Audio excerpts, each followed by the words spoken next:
Here on set, you're starting with US-Israeli relations. Benjamin Netanyahu apparently been snubbed by Barack Obama? Yes, it's the front page of the Jerusalem Post this morning.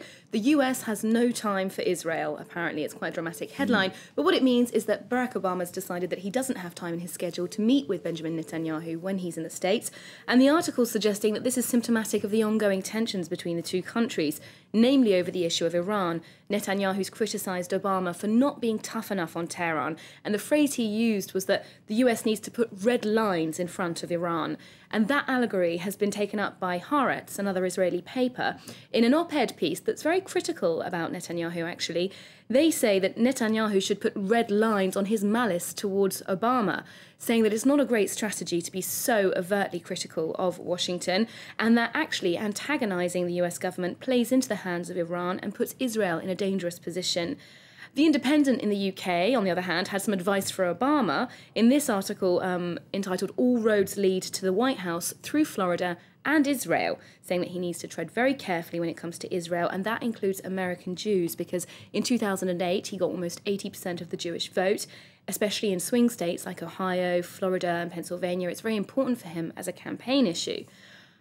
He's come in for criticism from Republicans, of course, for forgetting this demographic, but this article points out, quite interestingly, that he made a very significant move by blocking the Palestinian bid for statehood at the UN last year, so that's something that will be remembered.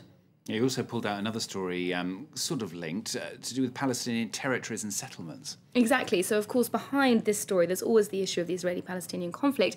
A number of papers are taking a longer look at conditions in the Palestinian territories right now. The New York Times has got a long report on the situation in Gaza entitled 7 Years of Lean Peacemaking. They say that it's been a very tough time for Gaza, comparing the population of Palestinians with Jewish settlers in East Jerusalem and the West Bank. There's an amazing statistic in this article that says the UN believes that within 10 years, Gaza could be uninhabitable for humans. And the Jerusalem Post is also focusing on Palestinian issues, saying that could the recent riots in the West Bank be the beginning of a Palestinian spring, the kind of uprising that we've seen in other Arab countries?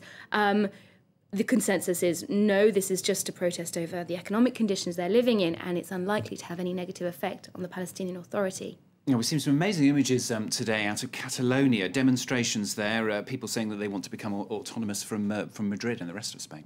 Yes, well, let's start with the Catalan press, La Vanguardia paper. They had the protest on the front of their paper this morning with the headline, "Enough is enough." Excuse me, frog in my throat.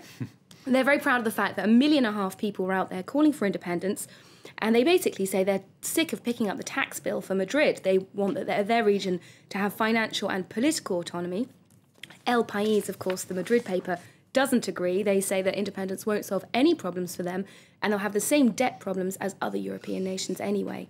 And finally, this is a story which is happening in Rome, but it reminds me of bridges in Paris, which are also covered in padlocks. Tell us about this one. Well, I think you're thinking of Le Pont des Arts, which is covered in lots of little padlocks. There's a couple now in Paris as well, aren't there? Yeah. The Milvio Bridge in Rome was covered in little padlocks for 6 years, but that's come to an end. They're being hacked off by authorities because they're worried that the bridge, which is a Roman bridge, will crumble under the weight of them. I worry about that in Paris as well, actually. Yeah, there's so many of them. They've got to, present a bit of a weight. Yeah.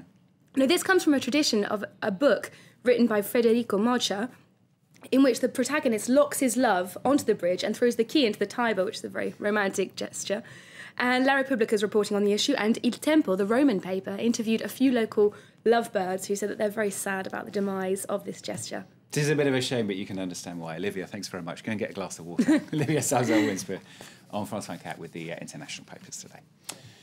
Still to come, coming up next, they strutted their stuff during austere times, but have luxury brands reached the end of their sales boom? Comes up for you in the business news. Owen will be here right after.